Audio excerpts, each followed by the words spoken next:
نہیں، اس نے یہ کہا کہ یہ لوگ ماشاءاللہ نماز پڑھ رہے ہیں اور عبادت کر رہے ہیں تو انہوں نے تصویروں کو چھپا دیا. تو مجھے یوں کہا ویل ڈن. تو میں نے بھی کہا ویل ڈن، شکریہ یعنی آپ کا. ہم بڑے خوش ہو گئے کہ بڑا خاندانی قسم کا انگریز ہے ماشاءاللہ، اور اس نے ہمیں اتنا اپریشیٹ کیا، اور مجھے تو لگا کہ اب یہ کلمہ پڑھ کے دائرہ اسلام میں داخل ہو جائیں گے دونوں. تو خیر تھوڑی دیر میں مجھے آواز آئی بحث مباحثے کی. میں نے کہا یہ کیا ہو رہا ہے؟ پتہ چلا ہمارے ساتھ جو ہمارے ازمان بھائی تھے جو ہم سفر تھے، وہ گورا کہہ رہا ہے پیسے دو.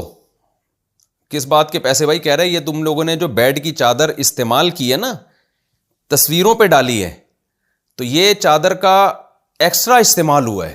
یعنی چادر تو ہم نے اس لیے دی تھی کہ بیڈ پہ بچھائیں یا اوڑھ لیں، آپ نے ایک ایکسٹرا اس کو یوز کیا ہے کہ اس پتلے کے اوپر آپ نے چادر ڈالی ہوئی ہے، تو یہ جو ایکسٹرا استعمال ہوا ہے اس کے الگ سے پیسے ہوں گے.